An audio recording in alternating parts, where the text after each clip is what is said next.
Tidak semua cerita lahir dari tempat yang terang dan indah. Sebagian justru tumbuh dari ganggang sempit yang becek, dari rumah berdinding rapuh, dan dari malam-malam panjang yang dipenuhi suara tawa palsu serta musik sendu.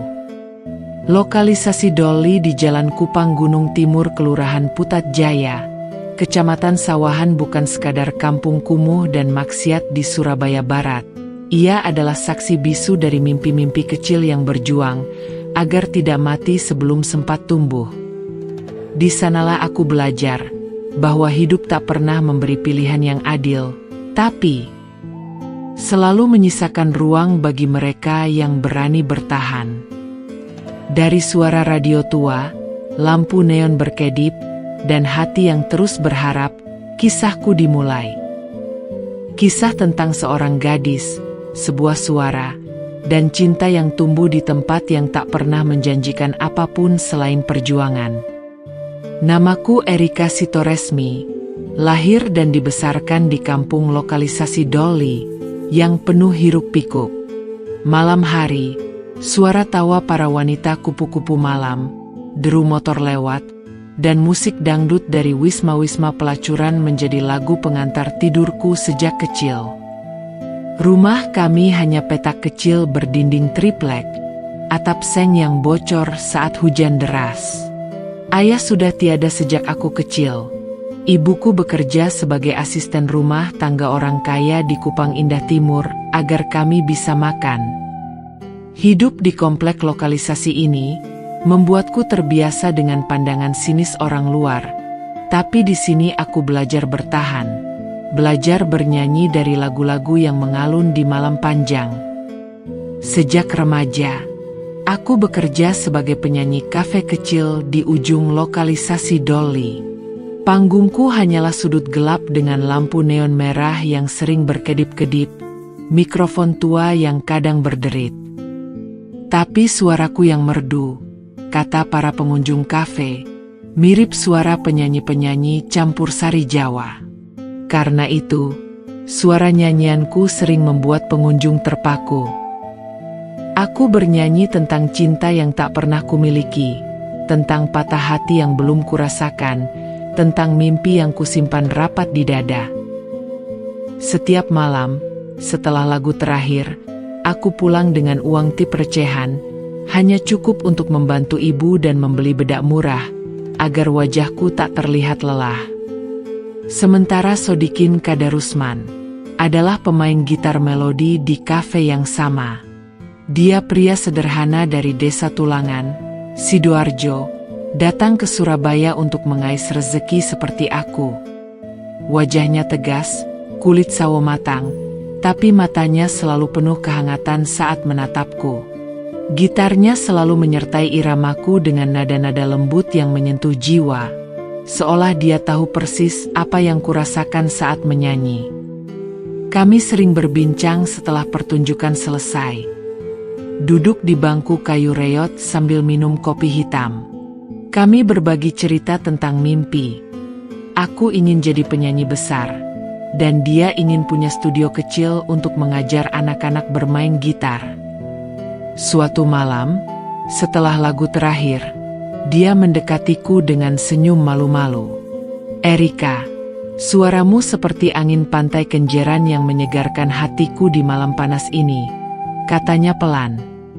Aku tersipu, merasakan getar aneh di dada, yang belum pernah kurasakan sebelumnya. Saat kami berdua duduk di tepi sungai kecil dekat kafe, dan cahaya purnama menyinari wajahnya dengan indah. Tangannya perlahan menyentuh tanganku, lembut seperti hembusan angin malam. Kami berbagi keheningan yang penuh makna, tak perlu banyak kata. Aku merasakan bagaimana jiwa kami mulai menyatu, seperti dua sungai kecil yang bertemu dalam aliran tenang, membiarkan malam membawa kami ke pelukan hangat yang penuh janji. Itu adalah awal dari api yang membara dalam dada kami, di mana tubuh kami berbisik rahasia tanpa suara, menyatukan mimpi dan harapan dalam hembusan angin malam yang lembut. Saat itu seolah dunia hanya milik kami berdua. Hari-hari berikutnya, Sodikin semakin sering menemaniku pulang. Melewati jalanan sempit Kupang gunung yang rusak. Kami berjalan bergandengan tangan, membicarakan masa depan dengan nada penuh harap. Aku mulai merasa bahwa dia adalah bagian dari diriku yang selama ini hilang. Seseorang yang mengerti tanpa perlu kujelaskan. Namun, di balik kebahagiaan itu, aku tahu karirku baru saja kurintis. Undangan manggung di kafe-kafe lain mulai berdatangan, dan mimpi menjadi penyanyi besar semakin kuat memanggil. Sikap Sodikin selalu mendukungku sepenuh hati. Aku akan selalu ada di sampingmu Erika. Apapun yang terjadi, katanya sambil tersenyum. Malam demi malam, romansa kami berkembang pelan tapi pasti. Di kamar kecilku yang hanya beralas tikar, kami berbagi cerita hingga larut, dan dalam kegelapan yang diterangi lampu minyak tanah, kami menemukan cara untuk menyatakan cinta tanpa banyak kata. Seperti dua bunga liar yang mekar di musim hujan. Kami saling melengkapi satu sama lain, membiarkan hati kami menari dalam irama yang hanya kami pahami. Aku merasa benar-benar aman dalam pelukannya, seolah dunia luar yang keras tak lagi penting. Hanya ada kami dan mimpi yang kami bangun bersama. Saat Sodikin mencium keningku lembut di bawah cahaya lampu minyak redup yang menari-nari, lalu berbisik, "Besok aku punya sesuatu yang spesial untukmu." Janji itu membuat hatiku berdegup kencang. Penasaran apa yang akan dia berikan, membuatku tak sabar menanti fajar baru. Apakah itu tanda bahwa cinta kami akan abadi di tengah kampung kumuh ini? Atau hanya mimpi indah sementara sebelum badai datang? Karirku sebagai penyanyi mulai menanjak pelan, tapi pasti. Dari kafe kecil di ujung Gang Doli yang pengap dan berasap, aku mulai diundang ke tempat-tempat yang lebih besar di pusat kota Surabaya. Kafe-kafe dengan lampu sorot terang, meja-meja kayu mengkilap, dan pelanggan yang lebih berkelas. Suaraku yang sendu, terinspirasi lagu-lagu campursari sang maestro Didi Kempot, yang sering kudengar di radio transistor ibu. Karena itu, penampilanku membuat para pengunjung kafe-kafe tersebut terpesona. Mereka memuji suaraku seperti alunan gamelan yang menyentuh hati, membawa rasa haru yang dalam. Setiap kali aku menyanyi lagu Terminal Tirtonadi atau Pamer Bojo, ruangan jadi hening, hanya terdengar isak pelan dari para pengunjung kafe. Dalam setiap penampilanku, Sodikin selalu ada di sampingku, memainkan gitar melodi dengan penuh perasaan. Jari-jarinya menari di senar, menghasilkan nada-nada lembut yang seolah menjadi ungkapan cinta diam-diamnya padaku. Dia tak pernah menuntut apapun, hanya memberi dukungan tanpa syarat. Saat aku gugup sebelum naik panggung, dia akan memegang tanganku sebentar, tersenyum, dan berkata, "Nyanyi saja seperti biasa Erika. Biarkan hatimu yang bicara." Aku merasa benar-benar beruntung memiliki dia, pria sederhana yang mencintaiku apa adanya, tanpa mengharap balasan kemewahan. Suatu sore, setelah latihan panjang di kafe baru di Jalan Kertajaya yang lebih besar, Sodikin mengajakku jalan-jalan. "Ayo ke Pantai Kenjeran dulu, sebentar saja," katanya dengan nada malu-malu. Kami naik taksi duduk berdempetan. Angin sore mulai berhembus saat kami tiba di taman kecil dekat pantai. Ombak kecil menghantam pasir hitam, aroma garam laut bercampur aroma ikan asin dari pedagang keliling. Langit mulai jingga, burung-burung camar terbang rendah. Sodikin tampak gugup sejak tadi, tangannya terus merogoh saku bajunya yang lusuh. Akhirnya, dia berhenti di bawah pohon waru tua, mengeluarkan kotak kecil berwarna biru tua yang sudah agak usang. "Erika, ini untukmu," katanya pelan sambil membuka kotak itu dengan tangan gemetar. Di dalamnya terlihat sebuah kalung emas sederhana tapi indah, dengan liontin berbentuk bunga mawar kecil. Mata merahnya dari batu permata murah berkilau lembut di bawah sinar matahari senja, seperti bintang kecil yang jatuh ke bumi. Ini bukti cintaku yang tulus. Aku tabung dari bayaran manggung berbulan-bulan. Semoga kalung ini membawa keberuntungan dalam karirmu, dan mengingatkanmu bahwa aku selalu ada untukmu, ucapnya dengan suara bergetar. Saat dia memasangkan kalung itu di leherku dengan hati-hati, jari-jarinya menyentuh kulit leherku dengan lembut, seperti takut merusak sesuatu yang rapuh. Kami saling tatap lama, mata kami bertemu dalam diam yang penuh makna. Lalu, dalam pelukan hangat itu, jiwa kami menyatu seperti ombak yang pelan menyapu pantai, penuh gairah yang membara namun tetap penuh kelembutan.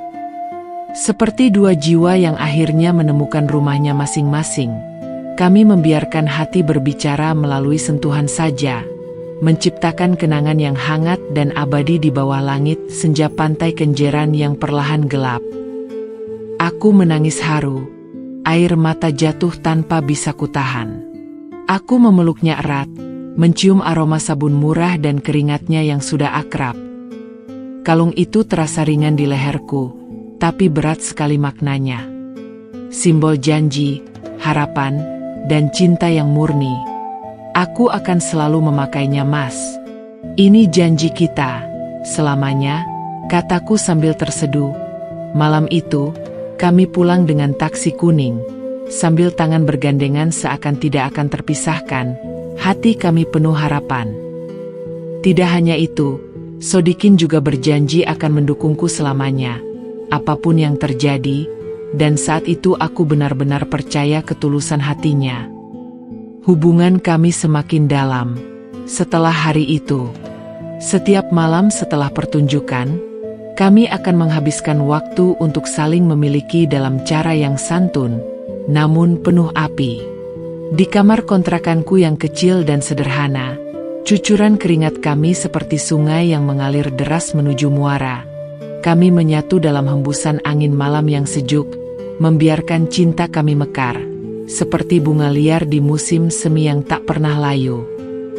Saat kami berbaring berdampingan di atas tikar usang dengan tubuh penuh keringat kenikmatan, Sodikin berbisik lembut di telingaku, "Kalung ini akan selalu mengingatkanmu padaku, meski dunia di luar sana berubah sebesar apapun."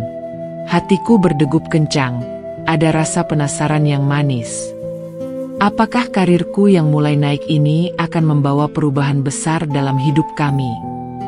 Atau justru menguji kekuatan cinta yang baru saja kami janjikan ini? Rasa ingin tahu itu membuatku tak bisa tidur malam itu. Yang kulakukan hanya memandang liontin bunga kecil yang kini bertengger di dadaku, menanti apa yang akan dibawa hari esok. Tahun 1991 berlalu begitu cepat, seperti angin muson yang membawa hujan deras, lalu pergi tanpa jejak. Nama Erika Sitoresmi mulai dikenal di seantero Surabaya. Dari kafe-kafe kecil di pinggiran kota, aku kini sering manggung di gedung-gedung pertunjukan yang lebih megah, dengan lampu sorot warna-warni dan penonton yang duduk rapi di kursi lipat.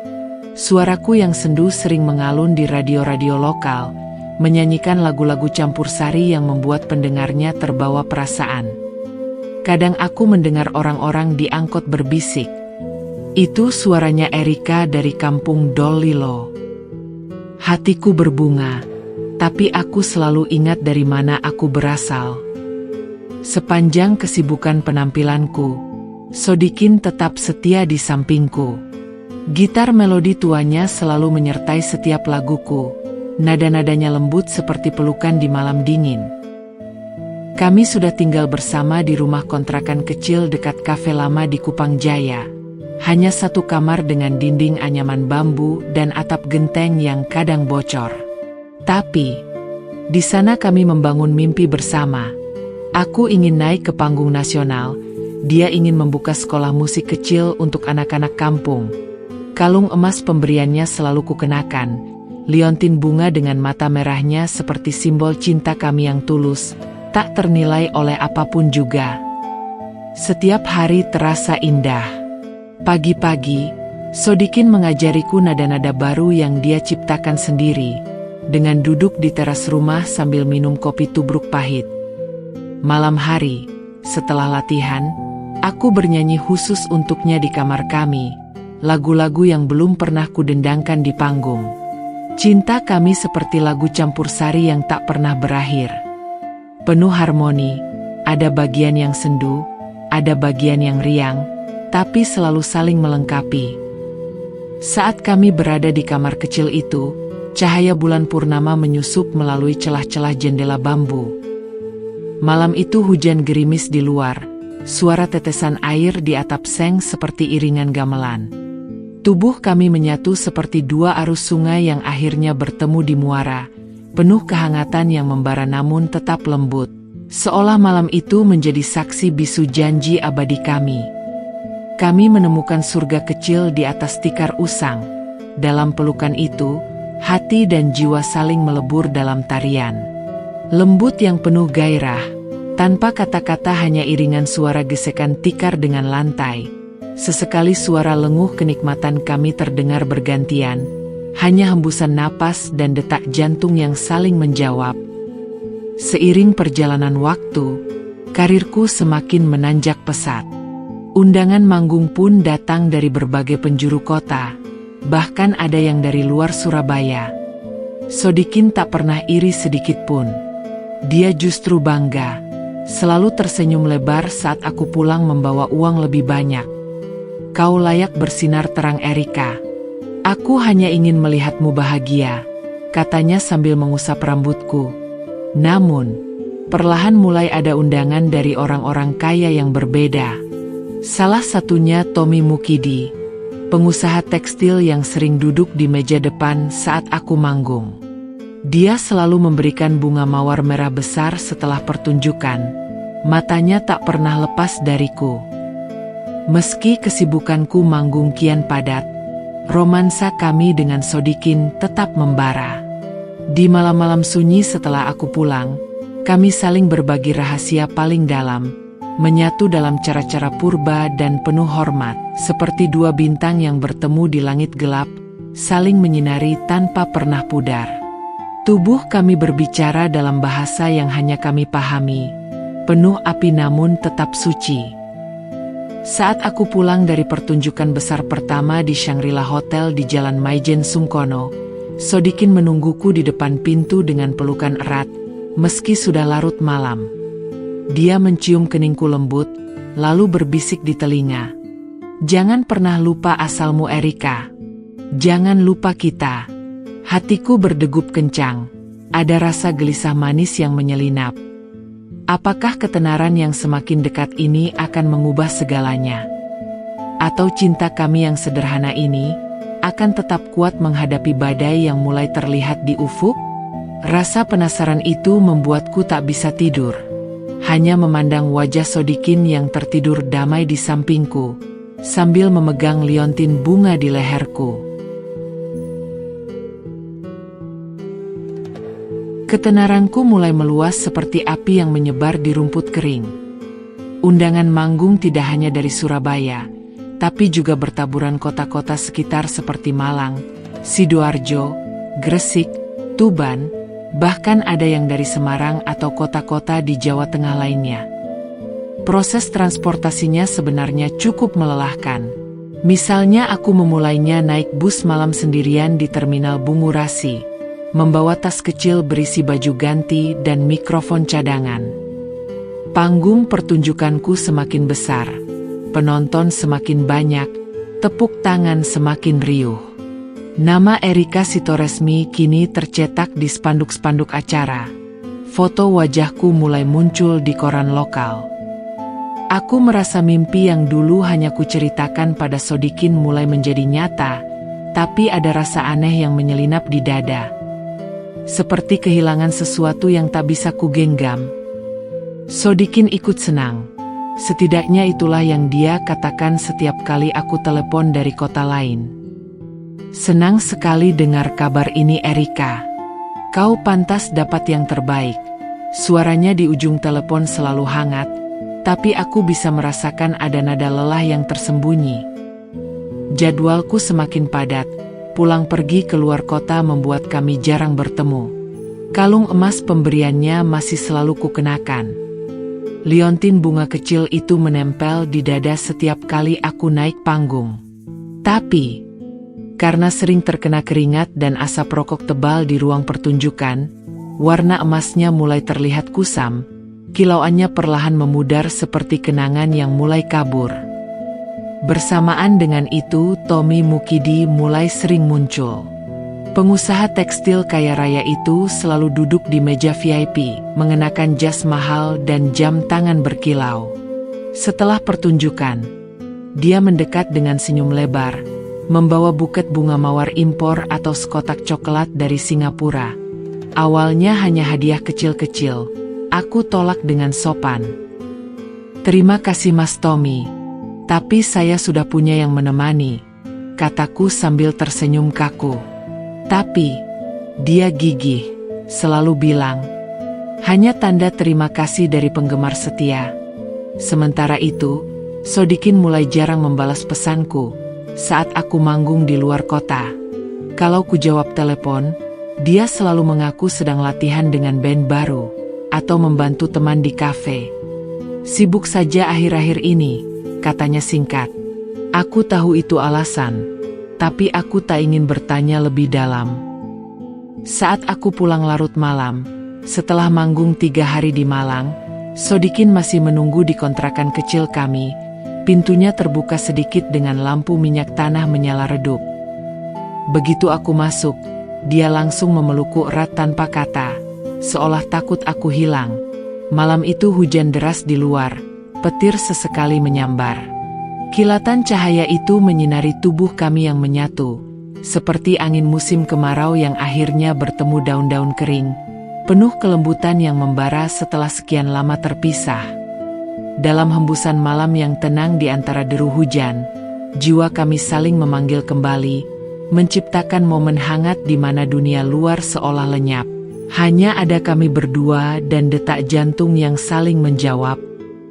Perlahan, aku mulai merasakan jarak yang tak terucapkan. Saat aku di rumah pun, Sodikin sering diam, duduk di teras memetik gitar sendirian. Kalau kutanya, dia hanya mengaku lelah atau banyak pikiran. Aku tahu ketenaran mulai memisahkan kami, seperti sungai yang perlahan bercabang, alirannya semakin menjauh satu sama lain. Dalam malam-malam yang tersisa, romansa kami masih ada, meski sudah mulai redup seperti api unggun yang kehabisan kayu. Kami saling memiliki dengan lembut, seperti dua sungai yang dulu satu tapi kini mulai mengalir ke arah berbeda, meninggalkan rasa pahit manis di ujungnya.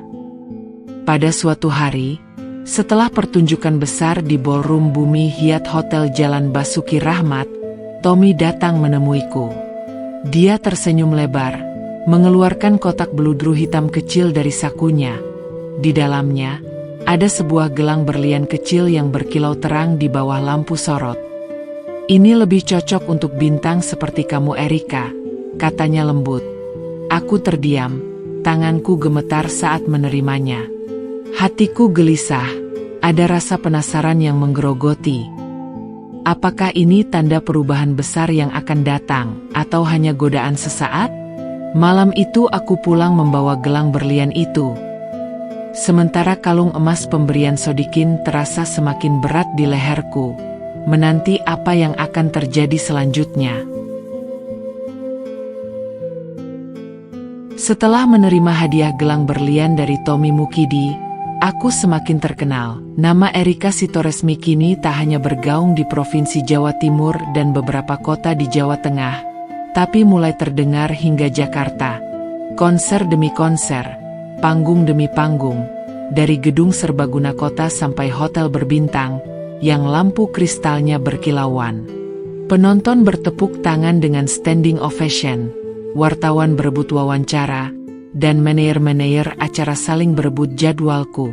Uang mengalir deras, cukup untuk menyewa apartemen kecil di pusat kota Surabaya, membeli baju panggung yang lebih mewah, dan mengirim uang lebih banyak ke ibu di kampung Dolly. Tapi, di balik sorak-sorai itu, ada kekosongan yang mulai menggerogoti hati. Kalung emas pemberian Sodikin sudah jarang kukenakan. Liontin bunga kecil itu kini tersimpan rapi di kotak perhiasan lama, digantikan gelang dan anting berlian berkilau hadiah dari Tommy Mukidi.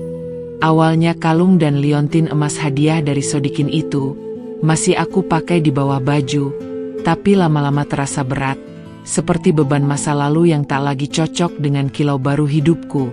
Tidak hanya itu, Sodikin juga semakin jarang menghubungi aku. Dulu setiap aku manggung di luar kota, dia selalu menelepon malam hari, bertanya apakah aku sudah makan, apakah capek. Kini, pesanku sering hanya dibaca tanpa balasan, atau dibalas singkat. Sibuk latihan mensinkronkan bermusik. Aku tahu itu alasan, aku bisa merasakan. Dia mulai menjauh pelan-pelan, seperti ombak yang surut perlahan meninggalkan pantai. Sementara Tommy Mukidi yang selalu tersenyum lebar dengan gigi emasnya, mulai mengisi hari-hariku yang kosong. Dia datang dengan mobil Mercedes hitam mengkilap, mengajak makan malam di restoran rooftop yang menghadap Selat Madura. Dia berjanji banyak hal, kontrak rekaman di Jakarta, tur ke luar negeri, nama besar yang lebih dari sekadar penyanyi kampung. Kau terlalu berbakat untuk terkurung di Surabaya saja, Erika, katanya sambil menuang anggur merah ke gelas kristal. Aku mulai sering menerima ajakannya, mulai lupa aroma parfum murahan yang disebarkan para wanita kupu-kupu malam lokalisasi Dolly. Aku mulai terbiasa dengan aroma parfum mahal dan lampu kota yang tak pernah padam. Pengalaman paling membara sekaligus paling berbahaya terjadi saat Tommy mengajakku menginap di suite mewah Marriott Hotel di Jalan Embong, Malang, setelah konser besar di gedung Serbaguna Jatim Expo Jalan Ahmad Yani. Kamar itu luas, ranjangnya empuk dengan spray sutra, jendela besar menghadap lampu-lampu kota yang berkelap-kelip seperti lautan bintang buatan. Malam itu, aku dan Tommy menyatu bermandi keringat, seperti api yang baru saja bertemu kayu kering, penuh gairah yang panas. Namun tetap dalam batas yang santun, seolah dunia luar lenyap dan hanya ada kami berdua dalam pelukan malam yang tak berkesudahan.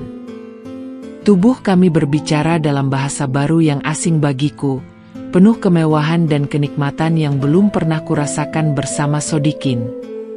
Seiring berjalannya waktu, Sodikin semakin jarang menelepon, kadang seminggu sekali saja. Jika teleponnya ku jawab, suaranya datar, selalu beralasan pekerjaan atau latihan sampai larut. Kalung emas di kotak perhiasan apartemenku mulai berubah warna, kilapan lapisan emasnya meredup pelan, meninggalkan noda biru kusam seperti air laut yang keruh. Karena itu, aku pun jarang membukanya lagi. Romansa dengan Tommy berkembang cepat.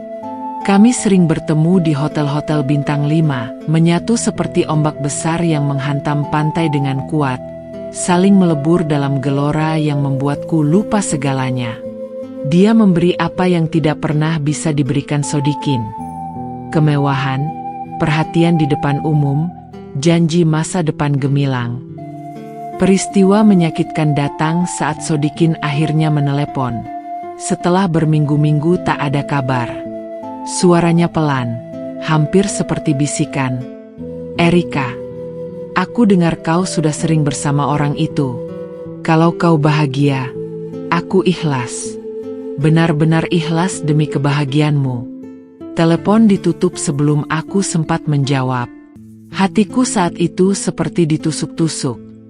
Air mata mengalir tanpa suara. Apakah ini benar-benar akhir dari cinta kami yang dulu begitu tulus?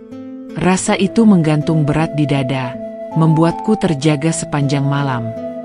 Aku memandang gelang berlian dari Tommy yang melingkar di tanganku, sambil bertanya-tanya apa yang akan terjadi selanjutnya. Apakah aku sudah terlalu jauh melangkah untuk bisa kembali? Puncak karirku akhirnya tiba. Aku jadi bintang sejati. Nama Erika Sitoresmi terpampang di poster-poster besar di jalanan Surabaya, bahkan sampai Jakarta. Kontrak rekaman dengan label besar ditandatangani. Album pertamaku laris manis di toko-toko kaset. Tur nasional dimulai.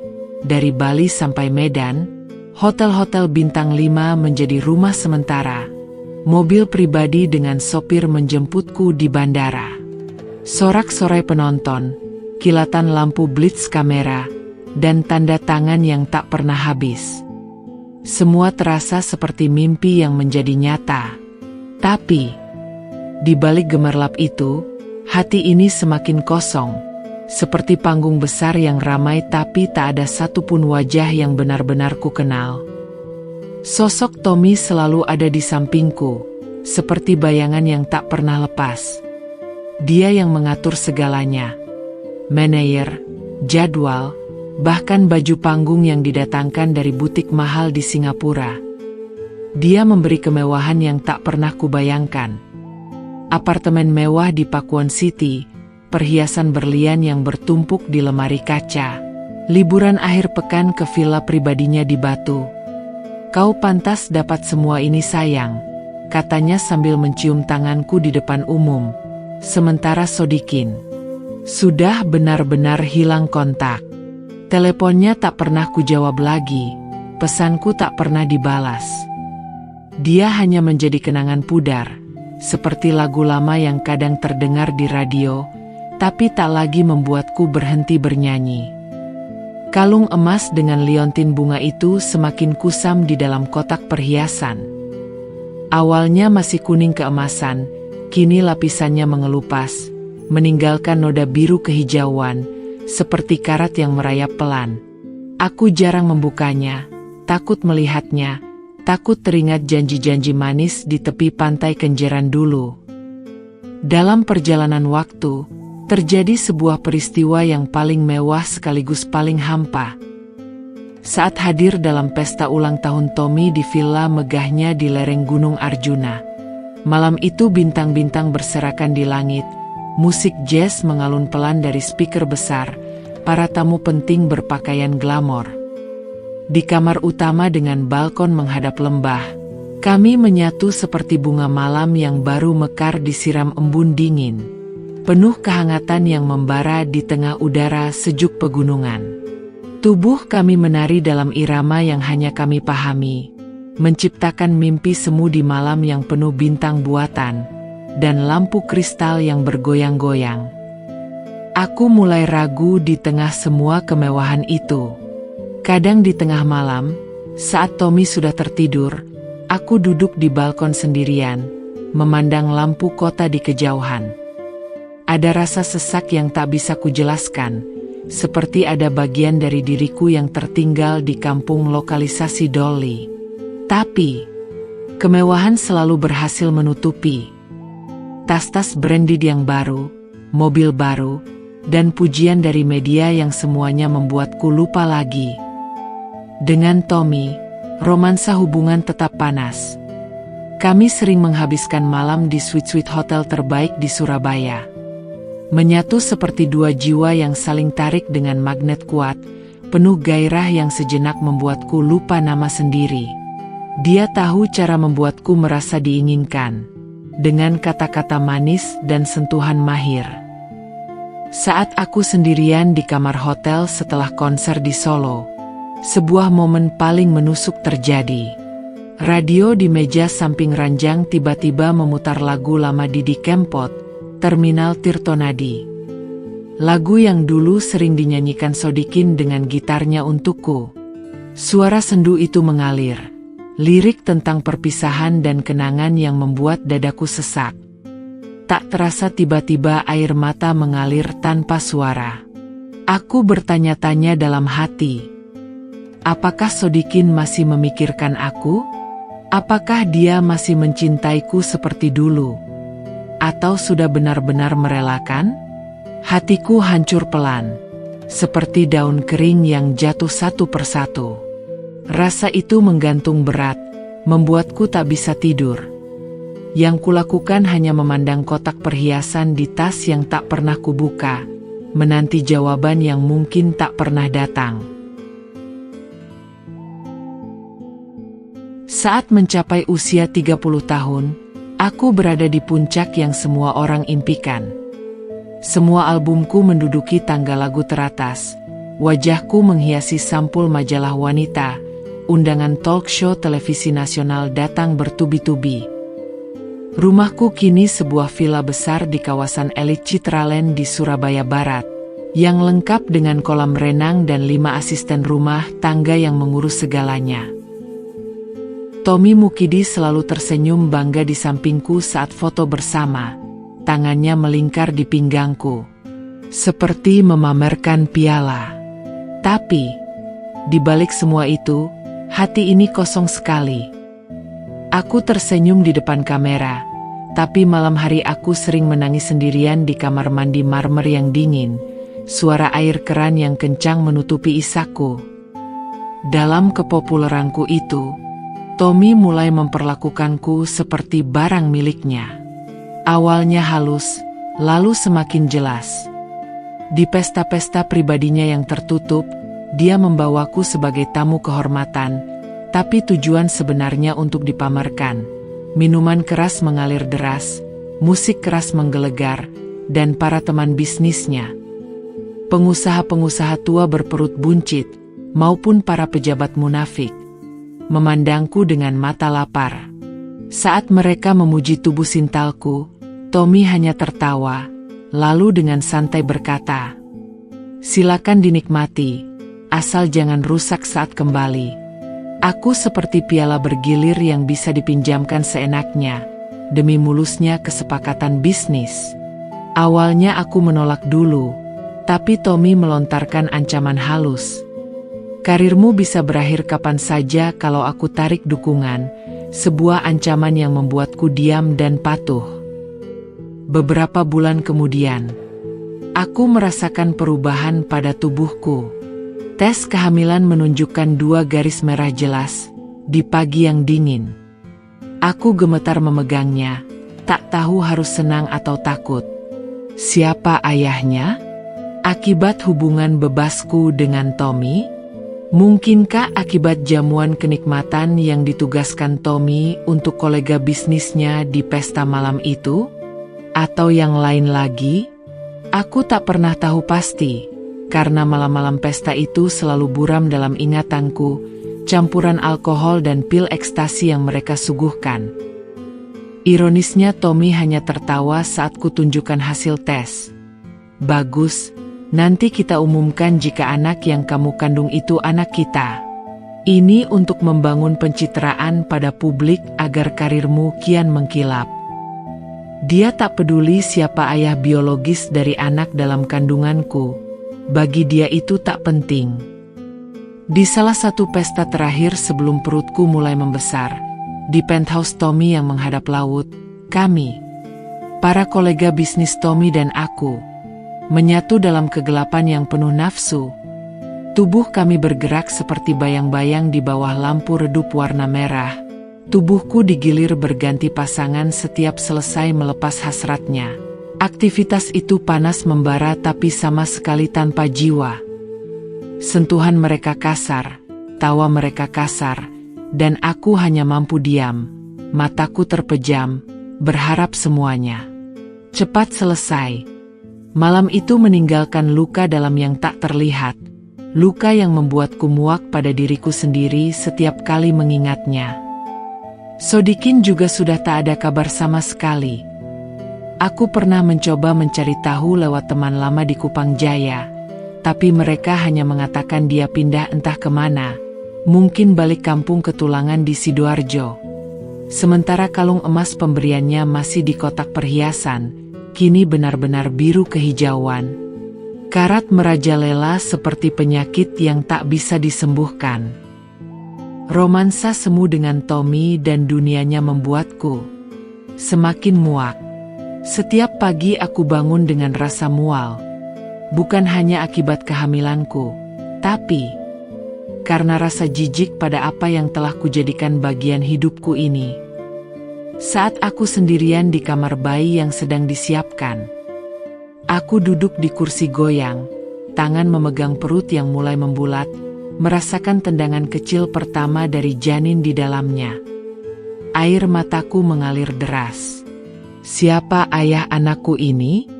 Apakah dia akan lahir tanpa pernah tahu akarnya? Apakah aku akan menjadi ibu yang baik, atau hanya wanita rusak yang membawa dosa masa lalu? Rasa sedih membuncah seperti banjir di musim hujan, tak tertahankan. Aku menangis hingga sesenggukan, berharap semua ini hanya mimpi buruk, tapi tahu bahwa akhir dari cerita ini masih jauh di depan, dan aku harus menghadapinya sendirian. Anak perempuanku lahir pada suatu pagi yang mendung, di Rumah Sakit Internasional Citraland, Surabaya Barat. Tangisannya kecil, lembut, seperti burung kecil yang baru menetas. Aku menamainya Arini Lestari Sitoresmi. Harapanku kelak dia lebih kuat dariku, lebih beruntung dariku. Tapi, saat perawat meletakkannya di dadaku, aku hanya bisa menangis. Dia tak punya ayah yang jelas. Akta kelahirannya hanya mencantumkan namaku, kolom ayah kosong. Sedangkan Tommy hanya datang sebentar, melihat bayi itu dari kejauhan, lalu berkata, "Lucu juga, dia mirip kamu sekali." Beberapa minggu kemudian, dia mulai jarang pulang. Pesannya semakin singkat, alasan rapat di Jakarta semakin sering. Akhirnya, suatu malam dia datang hanya untuk berkata, "Maaf Erika, kau sudah tak lagi menarik bagiku. Terlalu banyak beban sekarang. Jangan paksa aku menjadi ayah anakmu itu." Dia pergi tanpa menoleh, meninggalkanku dengan villa besar yang terasa seperti penjara dingin. Sejak kepergian Tommy, ketenaranku meredup secepat kilat. Album ke-8ku tak laku, karena gosip kehamilanku di luar nikah menyebar luas. Manajer lama mundur, undangan manggung dibatalkan satu persatu. Media yang dulu memujaku kini menulis judul-judul pedas. Erika Sitoresmi bintang jatuh dari lokalisasi Dolly, atau Erika Sitoresmi, hamil tanpa nikah untuk muluskan karir. Aku tak lagi punya kekuatan untuk membela diri. Aku hanya diam di rumah, mengurus bayi sendirian, ditemani pembantu yang kasihan tapi tak berani bertanya. Malam hari, saat Lestari tertidur, aku duduk di teras memandang kolam renang yang airnya tak pernah kuganti, merasa kesepian yang menusuk tulang. Dalam kesendirian yang sunyi itu, aku sering bermimpi bertemu Sodikin lagi, di tepi pantai Kenjeran seperti dulu. Dia tersenyum hangat, memelukku erat, dan kami menyatu seperti masa lalu yang indah, penuh cinta tulus yang hangat tanpa syarat. Tubuh kami berbisik dalam bahasa lama yang penuh kelembutan, seperti dua sungai yang kembali ke muara yang sama. Aku merasakan kehangatan yang sudah lama hilang, seolah semua luka hilang sejenak. Tapi, saat aku terbangun, hanya ada bantal basah air mata dan kamar yang gelap. Sejak rentetan mimpi bertemu Sodikin itu, aku mulai sering mencari-cari kalung emas lama itu. Kotak perhiasan yang dulu penuh berlian kini hampir kosong. Banyak yang kujual untuk bayar tagihan kebutuhan rumah dan anakku. Tapi, kalung dari Sodikin masih ada di sudut terdalam, seperti menungguku kembali.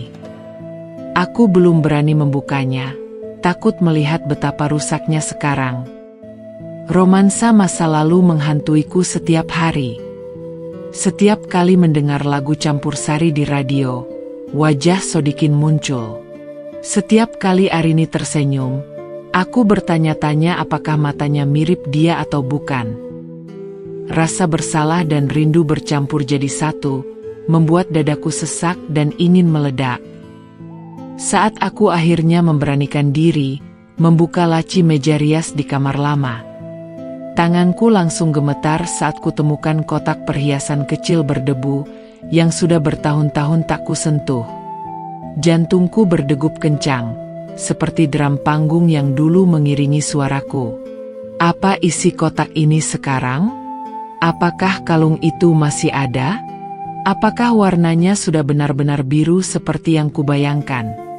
Hatiku dipenuhi penasaran yang menyakitkan, tangan hampir tak kuat membuka kuncinya. Aku tahu, apapun yang kutemukan di dalamnya, itu akan menjadi penutup dari babak hidupku yang penuh salah langkah ini. Atau mungkin awal dari penebusan yang tertunda. Kotak perhiasan kecil itu akhirnya kubuka, setelah bertahun-tahun terkubur di laci paling bawah. Jari-jariku gemetar saat kunci kecil kuputar, suara kliknya terdengar keras di kamar yang sunyi. Bau debu lama menyambut hidungku, saat tutup kotak terangkat perlahan. Di dalamnya, di antara beberapa gelang berlian yang belum kujual dan anting-anting yang tak lagi kupakai, kalung emas pemberian Sodikin masih ada. Liontin bunga kecil itu kini benar-benar biru kusam.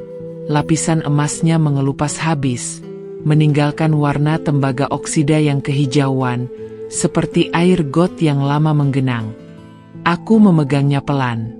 Dingin logam itu menusuk telapak tangan. Dan tiba-tiba semua ingatan kembali membanjiri seperti air bah. Aku ingat semuanya dengan jelas. Senja di pantai Kenjeran, angin laut yang membawa aroma garam, wajah Sodikin yang gugup tapi penuh harap saat membuka kotak biru tua itu. Kata-katanya yang pelan. Ini bukti cintaku yang tulus. Janji kami berdua yang masih polos. Bahwa kalung itu akan menjadi saksi perjalanan kami bersama. Namun, cinta yang dulu begitu murni, diganti dengan kemewahan semu yang ternyata rapuh. Berlian-berlian yang dulu berkilau kini tak ada artinya dibanding logam murah yang sudah karatan ini. Aku sadar, aku telah menukar hati yang tulus dengan kilau palsu yang hanya bertahan sebentar. Dalam ingatanku yang terasa begitu hidup hingga terasa nyata, aku kembali ke malam saat Sodikin pertama kali memasangkan kalung itu di leherku. Kami berdua di kamar kecil kontrakan, cahaya lilin menari di dinding bambu. Saat itu kami menyatu penuh harapan, seperti dua hati muda yang yakin cinta mereka abadi. Tubuh kami berbisik dalam bahasa lembut, penuh kehangatan dan janji masa depan, tanpa beban, tanpa keraguan seolah dunia hanya milik kami berdua, dan tak ada yang bisa memisahkan. Ingatan itu begitu manis hingga air mataku mengalir deras. Bercampur rasa sesal yang tak terucapkan. Aku menangis terseduh-seduh di lantai kamarku, kalung biru itu tergenggam erat di tangan. Di sampingku, Arini tertidur pulas di ranjang kecilnya, napasnya teratur dan damai, tak tahu betapa hancurnya hati ibunya saat ini. Aku memandang wajah kecilnya yang polos, bertanya-tanya apakah dia akan pernah mengerti kesalahan yang telah kubuat. Romansa palsu dengan Tommy dan dunianya meninggalkan luka yang sangat dalam. Luka yang tak hanya di tubuh tapi juga dalam jiwaku. Semua kenangan pesta, semua sentuhan asing, kini terasa seperti noda yang tak bisa dihapus. Aku muak pada diriku sendiri, pada pilihan-pilihan bodoh yang kuambil demi kilau sesaat. Saat aku akhirnya memasangkan kalung emas pemberian Sodikin itu kembali di leherku setelah bertahun-tahun, memoriku langsung kembali pada momen paling menyakitkan sekaligus membuka mataku. Logam dingin itu menyentuh kulitku, berat sekali rasanya. Aku memandang cermin, melihat wanita yang sudah tak lagi muda, dengan mata sembab dan kalung karatan di dada. Hatiku berdegup kencang. Penasaran yang menyiksa. Apakah saat ini Sodikin masih hidup di dunia ini? Apakah dia masih ingat aku? Apakah dia sudah bahagia dengan orang lain? Hatiku terasa sedih membuncah tak tertahankan, seperti sungai yang jebol bendungannya. Aku tahu, saat ini juga, kesadaran akhir mulai datang, bahwa semua yang kukejar hanyalah ilusi, dan yang paling berharga telah kulepaskan dengan tanganku sendiri. Aku akhirnya sadar sepenuhnya. Di depan cermin kamar yang dulu megah tapi kini terasa asing, aku memandang wajahku sendiri yang sudah banyak keriput halus di sudut mata. Aku telah menukar cinta tulus Sodikin. Cinta yang sederhana, hangat, dan tanpa syarat. Dengan kebejatan dunia Tommy Mukidi, kehidupan mewah dan kepopuleran yang dulu kuburu, ternyata hanya topeng tipis yang menutupi kehampaan dan kehinaan. Berlian-berlian yang mengisi kotak perhiasanku itu bisa dibeli dengan uang, tapi hati yang ikhlas seperti milik Sodikin tak ternilai harganya. Anak perempuanku, Arini, tumbuh tanpa ayah biologis yang jelas, tanpa cerita indah tentang bagaimana ia dikandung dalam cinta yang murni. Aku hancur melihatnya, merasa bersalah setiap kali dia bertanya, "Mama, Papa di mana?" Aku hanya bisa memeluknya erat, berjanji dalam hati akan memberinya cinta yang berlimpah untuk mengisi kekosongan itu. Tapi anehnya, di tengah kehancuran ini, aku tak punya dendam membara di dada. Tak ada api kebencian yang ingin membakar Tommy, atau siapapun yang pernah menyakitiku. Hanya ada sedih yang dalam, seperti sungai tenang yang mengalir lambat, tapi tak pernah kering. Sedih karena aku sendiri yang memilih jalan ini, diri sendiri yang melepaskan tangan Sodikin demi kilauan palsu. Aku sering duduk di teras rumah yang kini lebih sederhana di Kupang Indah. Setelah villa besar di kompleks perumahan elit Citraland kujual untuk modal usaha sebagai bekal hidupku selanjutnya. Saat memandang langit malam Surabaya yang berbintang redup, dalam hati aku berbisik, "Wis ben dadi kenangan." Hidupku saat ini adalah akibat kebodohan masa laluku. Biarlah semua jadi kenangan, pelajaran pahit yang tak akan kuulangi. Momen yang paling menyembuhkan sekaligus paling menyakitkan, datang dalam tangis panjang yang tak tertahankan. Aku duduk di lantai kamar, memeluk lutut, kalung emas pemberian Sodikin, yang kini berubah warna jadi biru itu tergenggam erat di tanganku. Tiba-tiba ingatan tentang pelukan terakhir Sodikin muncul begitu hidup. Malam hujan di kontrakan kecil, dia memelukku dari belakang, dagunya di pundakku, berbisik janji-janji manis. Dalam ingatan itu, tubuh kami yang bermandi keringat kenikmatan itu kembali menyatu. Seperti akhir lagu sendu Didi Kempot, perlahan, penuh keikhlasan, tanpa paksaan. Hanya dua jiwa yang saling merelakan dan saling mengerti. Air mataku mengalir deras, tapi kali ini bukan hanya sedih, ada rasa lega yang menyelinap, seolah beban bertahun-tahun mulai terangkat sedikit demi sedikit. Aku akhirnya memasangkan kalung biru kusam itu kembali di leherku. Logam dinginnya menyentuh kulit, berat, tapi aku tak melepasnya lagi. Biarlah ia menjadi simbol pengingat abadi, bahwa cinta sejati tak selalu indah di mata dunia, tapi selalu meninggalkan jejak yang tak bisa dihapus. Setiap kali Arini memegang liontin bunga itu dengan tangan kecilnya dan bertanya, "Ini dari siapa, Mama?" Aku akan ceritakan tentang seorang pria baik dari masa lalu Mama. Pria yang mencintai dengan tulus, meski tak pernah menuntut balasan. Saat aku bernyanyi lagi untuk pertama kalinya di Sky Lounge The Westin Hotel, setelah sekian lama vakum, aku naik ke panggung sederhana, gitar akustik tua di pangkuan. Aku memilih lagu Didi Kempot yang paling sendu, Pamer Bojo, tapi kali ini liriknya terasa berbeda.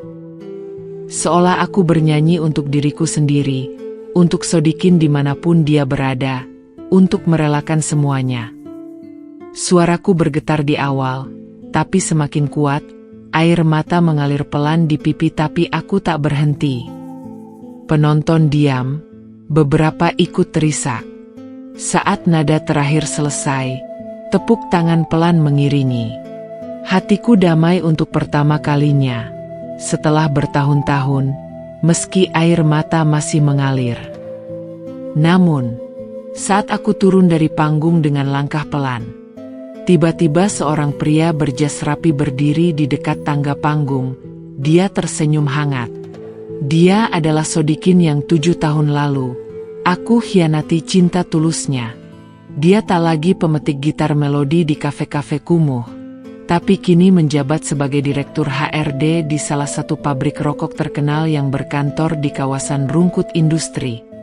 Setelah kami putus kontak, ternyata dia memutuskan meninggalkan dunia musik, memanfaatkan ijazah S2 ekonomi miliknya untuk melamar lowongan di perusahaan itu. Selain itu, dia juga memilih tidak menikah, karena katanya tak pernah bisa melupakan.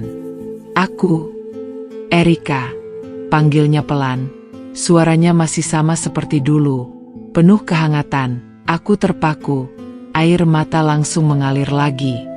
Tanpa kata, dia melangkah maju dan merangkulku erat seakan takut kehilangan aku lagi.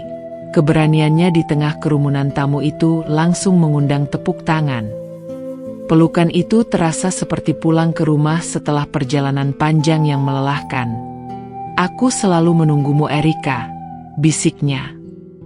Malam itu kami berbincang hingga larut, berbagi cerita yang terpendam bertahun-tahun. Aku minta maaf padanya, dia hanya tersenyum dan berkata, "Biarkan masa lalumu berjalan sebagaimana takdirnya, yang penting saat ini kau pulang. Dan jangan tinggalkan aku sendiri lagi." 3 bulan kemudian, kami menikah secara sederhana di halaman belakang rumahku di Kupang Indah. Tak ada pesta mewah, hanya keluarga dekat, teman-teman lama saat bernyanyi di kafe, para sahabat kecilku saat tinggal di kampung lokalisasi Dolly, dan beberapa kolega Sodikin.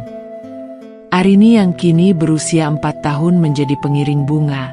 Ia tersenyum lebar memegang erat tangan Sodikin. Di bawah pohon mangga tua di halaman rumahku, kami bertukar janji. Sodikin melepas kalung emas dan liontin bunga kecil, yang kini telah berwarna biru itu dari leherku. Ia menggantinya dengan sebuah kalung mewah bermata berlian biru, dan cincin kawin bermata berlian biru. Erika, kali ini, aku bersumpah tak akan membiarkanmu pergi meninggalkan aku sendiri lagi, katanya dengan suara bergetar. Mendengar sumpahnya yang tulus disaksikan penghulu dan para tamu pernikahan, tak terasa aku menitikkan air mata bahagia. Kini aku merasa akhirnya pulang ke pelabuhan yang dulu kutinggalkan akibat kebodohan hati dan pikiranku. Rasa penasaran yang dulu menggerogoti. Apakah aku masih bisa bahagia? Apakah aku layak dimaafkan? Akhirnya terjawab, cinta tulus tak pernah luntur sepenuhnya. Ia hanya menunggu kita kembali, meski dalam bentuk di luar dugaan kita sebagai manusia yang penuh kelemahan dan kekurangan ini. Setelah 10 tahun kalung emas biru itu kembali menyatukan kami, aku, Erika Sitoresmi, kini hidup dalam kedamaian yang dulu hanya kumimpikan. Pernikahan sederhana dengan Sodikin di halaman belakang rumahku di Kupang Indah menjadi titik balik. Tak ada kemewahan berlebih, hanya cinta tulus yang akhirnya pulang setelah perjalanan panjang nan melelahkan. Sodikin dengan jabatan baru sebagai wakil direktur utama di pabrik rokok ternama di Rungkut Industri, tetap pria sederhana yang dulu ku kenal. Dia tak pernah menikah setelah kepergianku memburu kepopuleran. Menurut dia, karena hatinya selalu tertambat pada kenangan kami. Kini, kami membangun keluarga kecil. Arini yang sudah remaja cantik berusia 14 tahun memanggil ayah pada Sodikin, sementara Sodikin sangat menyayangi dan memanjakan Arini. Dari pernikahanku dengan Sodikin, kami dikaruniai seorang jagoan kecil yang lucu dan cerdas berusia 8 tahun. Ia kami beri nama Arjuna Mandrawata. Keluarga kecil kami kini sering bernyanyi bersama di teras rumah mewah Sodikin di Bukit Darmo Golf, yang kini menjadi surga dunia keluarga kami. Tidak hanya itu, kami juga mengajari Arini menyanyikan lagu-lagu campur sari yang penuh makna. Sedangkan kalung emas pemberian Sodikin yang sudah berwarna biru itu masih kukenakan.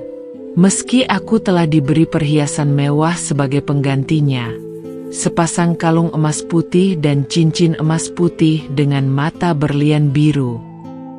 Pilihanku itu bukan sebagai simbol penyesalan, tapi sebagai pengingat bahwa cinta sejati selalu menemukan jalannya kembali, meski melalui badai dan kegelapan.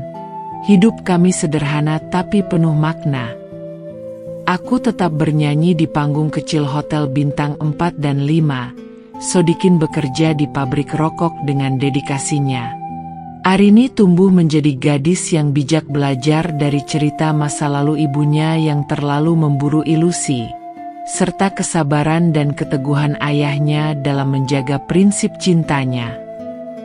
Pesan dari kisahku ini, tidak ada harapan yang tak pernah pudar. Kesalahan masa lalu bukan akhir dari segalanya, tapi batu loncatan menuju kebahagiaan sejati. Karena itu, jangan pernah tukar cinta tulus dengan godaan sementara, seperti ketenaran atau harta, yang nantinya hanya menghadirkan kehampaan. Sebaliknya, pegang erat yang berharga, maafkan diri sendiri, dan biarkan waktu menyembuhkan. Kisahku ini membuktikan bahwa bahkan kalung yang sudah biru kusam bisa kembali berkilau dalam pelukan yang tepat. Renungkan ini, bahwa hidup seperti lagu yang terus berlanjut, dan akhir yang bahagia dimulai dari keikhlasan untuk pulang ke akar cinta yang murni. Jika cerita ini menyentuh hatimu, tunjukkan dukunganmu dengan memberikan like. Itu akan menjadi semangat bagi cerita-cerita seperti ini untuk terus lahir.